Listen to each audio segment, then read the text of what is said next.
Spring 1942. A light drizzle hung over northern France, blurring the outlines of ruined barns and empty streets. German staff cars pulled into the village square, tires crunching on wet cobblestones. The officers inside expected to find desperation, thin faces, barren fields, hungry families. France had been drained for nearly 2 years, and the Reich needed every scrap of food for its armies. Yet, as they stepped out, the unthinkable happened. The air was filled with the earthy scent of freshly turned soil and the rhythmic clatter of wooden plows. Instead of starving civilians, they saw women. Dozens of them. Headscarves tied tight against the rain, skirts muddied to the knees, hands blistered but steady. They were harnessing oxen, driving plows deep into fields, working as if nothing had changed. One German lieutenant scribbled in his notebook, confused, 3 million of their men are in our camps, and still the harvest goes on. NNTHE numbers were staggering. By mid-1942, more than 3 million French soldiers and workers had been shipped to Germany as prisoners or labor conscripts. In theory, French agriculture should have collapsed, fields should have lain fallow, villages abandoned, families starving. But in front of German eyes, the opposite unfolded. Women, old men, and even children filled the gap, refusing to let the soil rest. NNTO, the occupiers, the sight was a cognitive jolt. These officers came from a Germany where women were pushed into auxiliary roles, rarely trusted with heavy farm labor. Yet here, across occupied Europe, women had become the backbone of survival. Every swing of a hoe, every furrow cut by an ox-driven plow, meant bread that could be baked, wagons that could be loaded, and ultimately, frontline soldiers who could be fed. NNTHE officers whispered to each other, half in admiration, half in unease. If these women could sustain production under occupation, what else were they capable of sustaining? Diaries recovered later note that one captain muttered, almost to himself, "They feed the front without men. This war is not what we imagined." As the drizzle thickened into steady rain, the Germans moved on, boots echoing in the square. Yet their gaze kept drifting back to the smoke rising from the far end of the village, where communal ovens were already lit, and the unmistakable smell of baking bread hung heavy in the damp air. NNTHAT smell would be their next shock. The smoke drifting from the far end of the village pulled the Germans like a magnet. Boots splashed through puddles, the smell of damp wool mingling with something far richer, warm bread. They rounded the corner and stopped. A line of women, baskets tucked under their arms, waited patiently outside a stone bakery. Inside, flames roared within the communal oven, and steam hissed each time a loaf was slid across the blackened hearth. NNTO, the officers, it was a humiliation.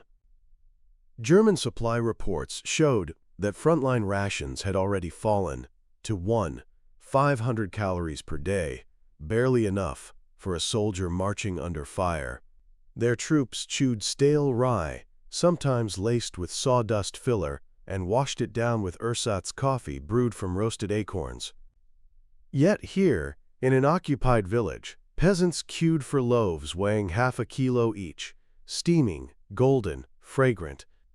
Calculations later noted that an average French diet still hovered around 200 to 300 calories per person, more than the Reich's own troops at the front. One soldier muttered, almost bitterly, "We are the victors, but they eat better than us." Another scribbled in his field diary that the smell of bread in Normandy haunted him longer than the smoke of burned tanks. Officers tried to keep discipline, warning their men not to accept food from civilians, but temptation seeped through. Secretly, soldiers traded buttons, soap, even spare rounds of ammunition for a wedge of bread pulled fresh from the oven. NNFOR, the women, these exchanges were acts of quiet defiance. Bread was more than food.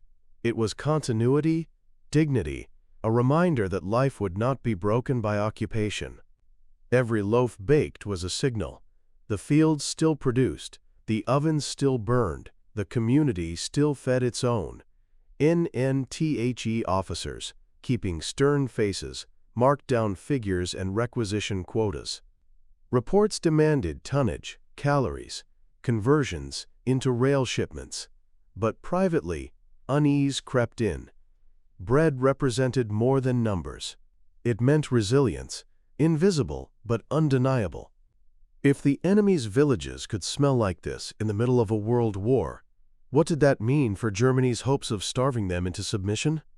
NTHE ovens roared again, women's voices carrying in the damp air. And then came another shock. The creak of wooden wheels and the rattle of wagons moving through the narrow lanes, stacked high with sacks of grain and baskets of vegetables. NNTHE's smell of bread gave way to the sound of harvest on the move. The sound grew louder, wooden wheels rattling, hooves striking cobblestones. German officers turned to see a convoy of wagons rolling through the village. Each cart sagged under the weight of sacks stuffed with wheat, crates of turnips, barrels of apples. Rain glistened on the canvas covers, dripping down onto the mud-slicked road. The women driving the teams barely glanced at the officers. Scarves tight around their faces, hands steady on the reins, they moved with the focus of people who had done this for centuries. German clipboards snapped open. Officers recorded weights, made notes, calculated quotas. They were astonished by the sheer volume. Reports compiled later showed that the Reich requisitioned over 13 million tons of French food every year. That was enough to feed entire German armies, and still the wagons kept coming. To the occupiers, it seemed endless. One lieutenant confided to another, almost whispering, "Every time we think we've reached the bottom, another wagon appears." The disbelief was genuine. In Germany, where rationing had tightened since 1940, civilians queued for hours for a few hundred grams of bread or horsemeat. Yet here, in occupied villages, carts rolled openly with produce stacked so high that sacks leaned precariously over the sides. NNFOR, the local women, each cart represented survival and risk. They knew German requisitions devoured most of what they produced, yet they labored still, because without these harvests, their families would starve first. Children rode on wagon edges, clutching potatoes or carrots, eyes fixed on the soldiers. The clash was visual and immediate. Children gnawing raw vegetables while German officers tallied tonnage for war. NNTHE irony was bitter. These carts, pulled by oxen and women's endurance, kept both occupier and occupied alive. German soldiers at the front chewed on bread made from grain harvested by the very people they subjugated. A few officers admitted in private letters home that they had underestimated French rural strength. The war, they realized, wasn't just about guns and tanks. It was about who could keep food moving. NNTHE convoy clattered past, wheels hissing in the rain, and disappeared toward the railway siding beyond the village. The officers closed their clipboards, rain dripping off their visors. The next sound was sharper, metallic, the echo of couplings locking, steel wheels grinding on iron rails. NNTHE wagons of the fields were merging into the trains of the Reich. Beyond the village, the tracks curved toward the horizon, glistening in the rain. German officers stood stiffly as freight cars screeched into position. The wagons of grain and vegetables, collected from endless fields, were hoisted and loaded into steel compartments. Workers, most of them women and teenagers, lifted sacks with practiced rhythm. A whistle pierced the damp air, sharp and final. NNTHE's scale was staggering. Each train could carry up to 1,000 tons of food, and dispatches recorded hundreds of these shipments leaving occupied France every single month. Stacked crates of butter, barrels of wine, wheat piled in sacks, it all disappeared behind the sliding doors of boxcars. German quartermasters logged the cargo with precision, then sealed the cars with Reich insignia. And NFOR, the officers, it was a revelation. In their minds, Germany's own countryside was exhausted, rationed to the bone. Families in Hamburg or Munich queued for thin slices of black bread, while here, French soil seemed inexhaustible. "Our women cannot do this back home," one officer remarked to his colleague as they watched women farmers haul sacks twice their size. It was a simple line, but in his tone lay shock and envy. Inside the train cars, the smell of grain mixed with the metallic tang of damp steel. Reports noted that even during 1943, when Allied bombing crippled many supply routes, trains from France still carried millions of tons of food and wine into Germany. The Reich's war machine was literally fed by the labor of women in occupied fields. German soldiers assigned to guard the trains stared at the abundance with disbelief. Their diaries complained that they lived on watery soup, ersatz coffee, and occasional crusts. Yet here they were protecting trains bursting with food they were forbidden to touch. The contrast gnawed at morale. As the locomotive's pistons pumped and steam hissed, one officer pulled his coat tighter against the rain. The sound of the train gathering momentum echoed across the valley. He imagined those cars rolling east, feeding men locked in frozen trenches on the Russian front. The irony was inescapable. Women with plows in Normandy were sustaining battles fought thousands of miles away. NTHE whistle shrieked again, and the train began its slow crawl out of the station.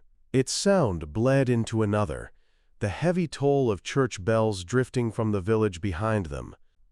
The church bells faded, replaced by the dull swish of scythes cutting through wet stalks. German soldiers, posted along the country roads, watched silently as fields stretched in every direction. Rows upon rows of women bent low, shawls pulled tight, hands moving with practiced certainty. From dawn until dusk, they harvested wheat, tended vineyards, and pulled vegetables from the soil. The rhythm was relentless. Bodies stooped, blades flashing, carts filling, NNFOR the occupiers. It was unsettling. They had expected collapse, not resilience. Reports from agricultural inspectors in 1943 noted that 55% of farm labor in occupied France was carried out by women. Entire landscapes that should have been empty of men were alive with female labor. Normandy's orchards and Champagne's vineyards, once symbols of leisure, had become battlefields of endurance, worked not with rifles but with hoes and sickles. German diaries captured the shock. One officer wrote, "Even their soil bends to them. We cannot match this discipline." It was not just physical strength on display, but an almost invisible defiance. The women carried on with the work of generations, feeding their families, and by extension, the very soldiers who now watched them. NNTHE contrast with Germany was stark. Back home, Nazi policy had confined most women to the roles of mothers and homemakers. Agricultural shortages were patched by forced labor and rationing, not by empowering rural women. But here, in occupied territory, women had stepped into the void without hesitation. For every man taken as a prisoner or conscripted into German labor camps, a mother, sister, or daughter took his place in the fields. NNTHE sight gnawed at the officers. If this strength could be sustained, then starvation, the weapon they had counted on, would not break occupied Europe. Instead, women's labor became an unspoken shield, keeping both civilians and even German troops from famine. NNTHE rows of workers seemed endless, the line of shawls stretching to the horizon. Boots squelched in the mud as German soldiers shifted uncomfortably, unsure whether to admire or resent what they saw. The fields kept giving, the wagons kept filling, and the silence between harvesters and occupiers grew heavier with each passing hour. As the day's light waned, carts creaked away once more, wheels sinking into muddy ruts. German eyes lingered on the women's bent figures, then dropped to their own mud-caked boots. The squelch of steps in soaked earth became the next rhythm. The soldiers' boots sank deeper with every step, mud clinging in heavy clumps. Rainwater pooled in ruts carved by carts, and the sound of squelching leather mixed with the steady rhythm of hoes striking soil. German infantry, posted nearby, grumbled under their breath. Their diaries spoke of endless mud, hunger, and fatigue. Yet only a few yards away, women kept working. Backs straight, faces lined but focused, hands blistered but never idle. NNTHE disparity was painful. German field rations, especially by 1943, had dwindled to 300 grams of bread per day, often stretched with sawdust filler or potato flour. Soldiers joked bitterly about mud soup, thin broth ladled into dented tins, sometimes flavored with nothing more than turnip peelings. Ersatz coffee, brewed from roasted barley or acorns, was the only warmth they could count on. Meanwhile, they watched women harvest vegetables straight from the soil, pile them onto carts, and carry baskets brimming with food. The occupiers were forbidden to touch it. Regulations were strict. Requisition quotas went to German depots, not the men in muddy trenches guarding them. The frustration etched itself into notebooks and whispered conversations. We fight hungry. They feed armies. A corporal, writing in a rain-stained journal, confessed he had never felt weaker morale than when guarding carts overflowing with food he couldn't eat. The mud that caked his boots became a symbol, weight dragging him down, while the women's steady steps through the same muck seemed to defy gravity. NNTHE officers, more restrained, took notes in silence. They recorded tonnage, production levels, percentages, but their eyes betrayed unease. How could this balance hold? Their own men shivered, underfed, and exhausted, while women of a conquered nation sustained both occupier and occupied with relentless effort.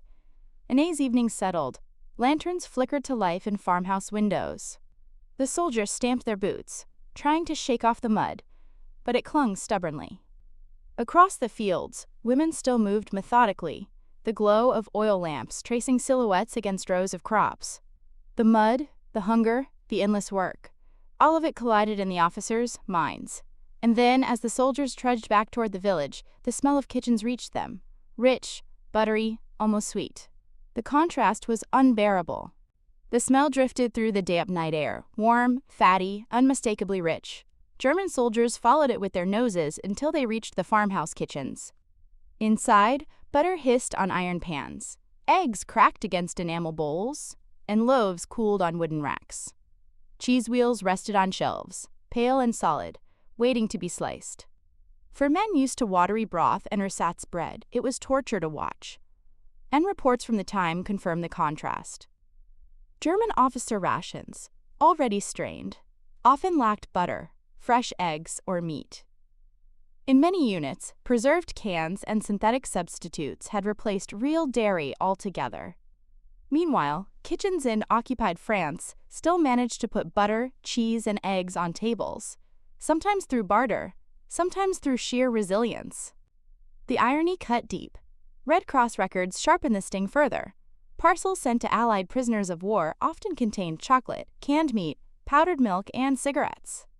In one German officer's private note, he wrote bitterly, "The prisoners eat better than we do." This was not exaggeration.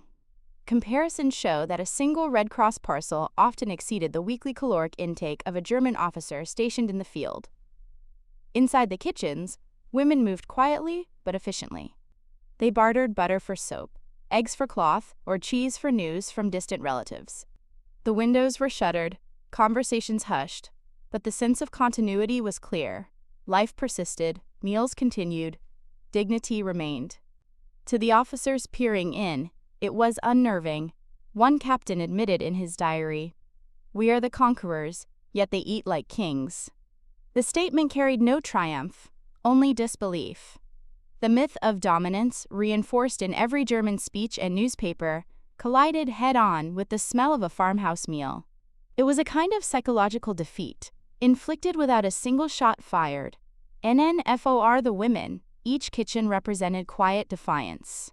Food was power, and sharing it, whether with neighbors, children, or even occasionally with a hungry soldier, became an act of survival and subtle resistance. These meals reminded everyone that German control had limits. NNTHE officers withdrew, uneasy, but the scent clung to their uniforms as they stepped back into the cold night. Ahead, the cobblestone paths sloped downward into cellars dug deep under houses. And down there, another abundance waited.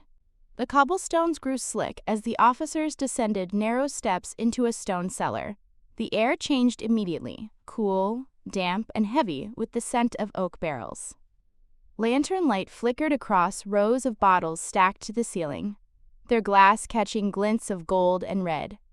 Wine cellars, older than the men inspecting them, now stood as hidden vaults of abundance beneath the war.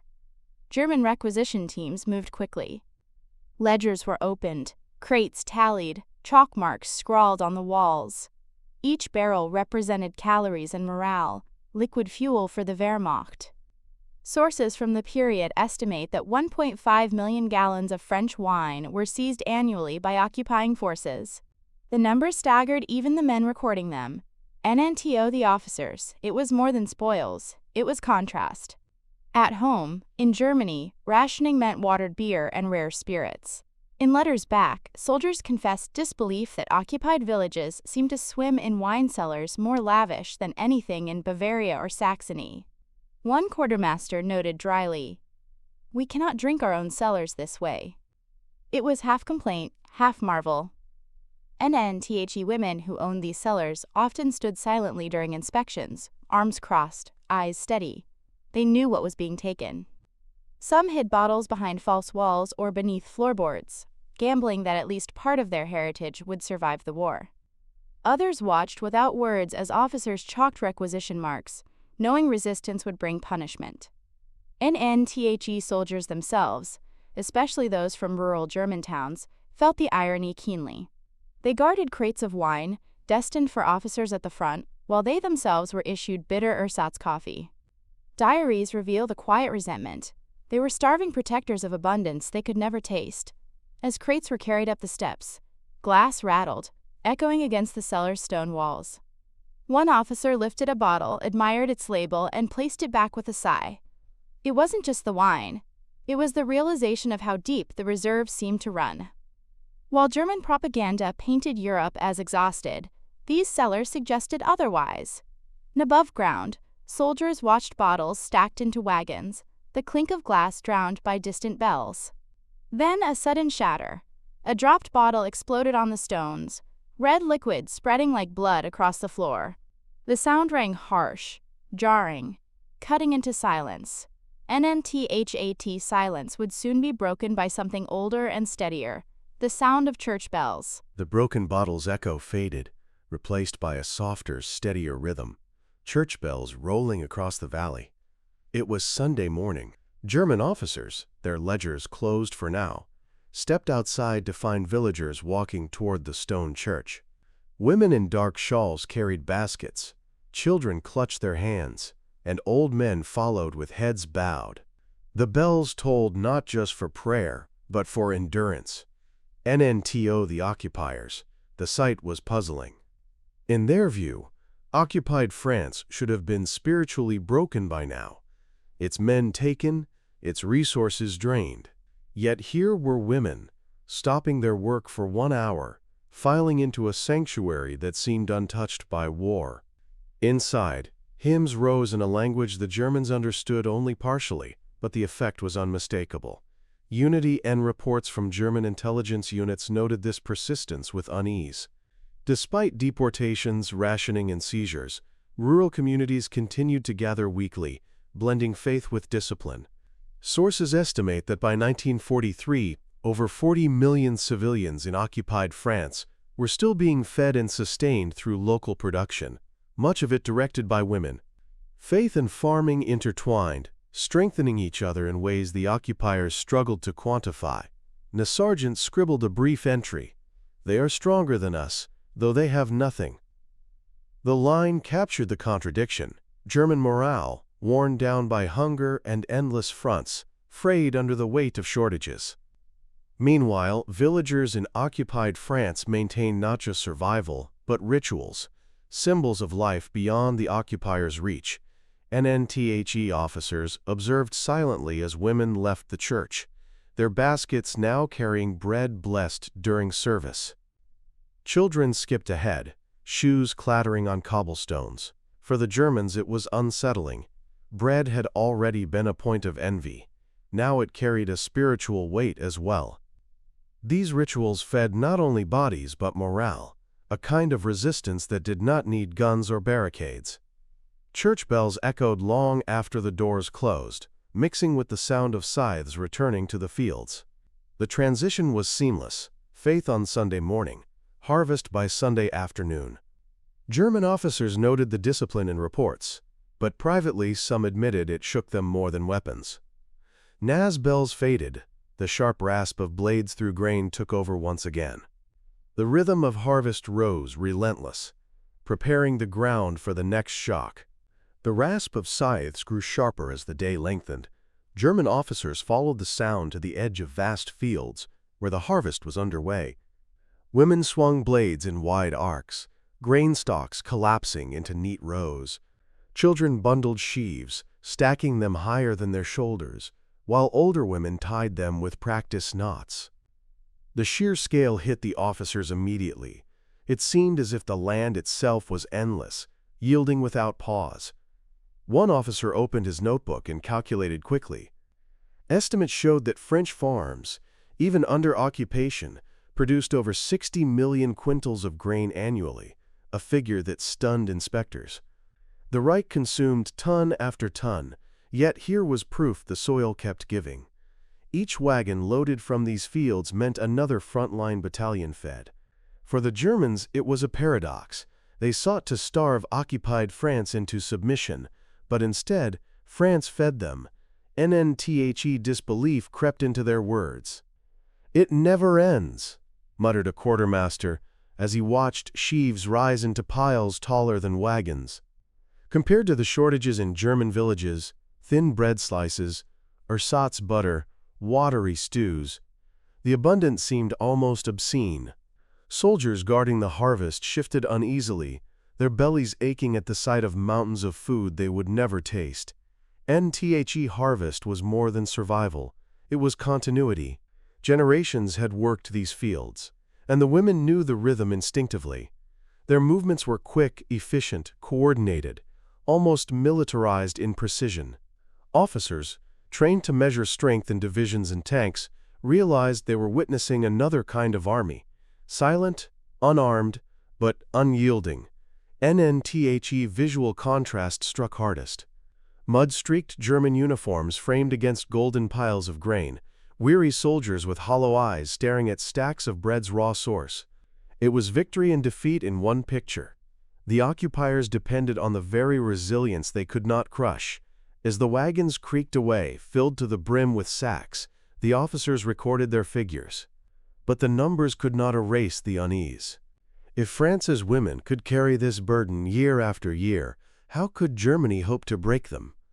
NNTHE fields grew quieter as dusk approached.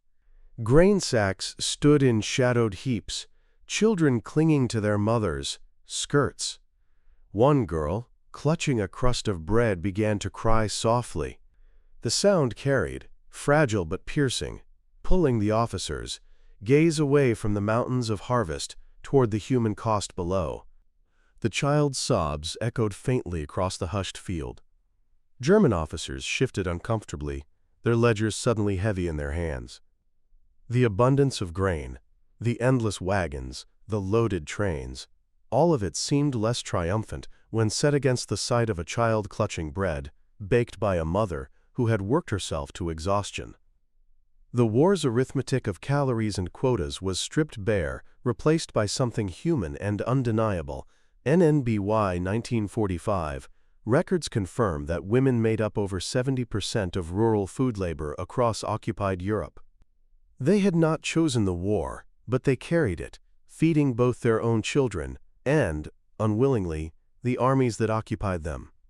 In French villages, mothers taught daughters to plow, sow, and harvest, while German officers recorded tonnage for shipment east. It was a cycle of exploitation, yet it revealed a strength the occupiers never predicted. Some officers admitted as much in their diaries. One wrote, "They fight us without guns." It was not flattery but recognition.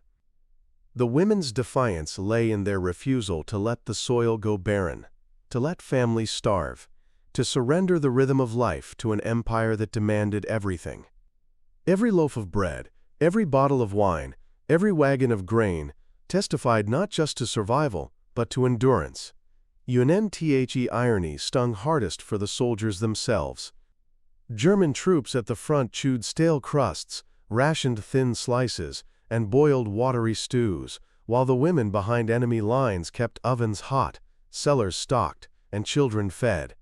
The conquerors lived leaner than the conquered. That realization unsettled morale in ways no battlefield defeat could. As the war dragged toward its end, the officers' reports grew more clinical, but the memories lingered. The sight of women plowing fields with oxen, of kitchens humming with butter and eggs, of church bells rising above confiscations, all of it chipped away at the illusion of dominance. The Reich's war machine was fueled not by its own power, but by the silent labor of those it sought to crush. Untold child's crying quieted as her mother tore off a piece of bread and pressed it into her hands. The officers turned away, notebooks closed, but the image followed them. Food as resistance, abundance as a weapon, women's labor as an unbreakable front line. Untold war would end in ruins, but the memory remained. Germany could not believe how women's work had sustained the fight.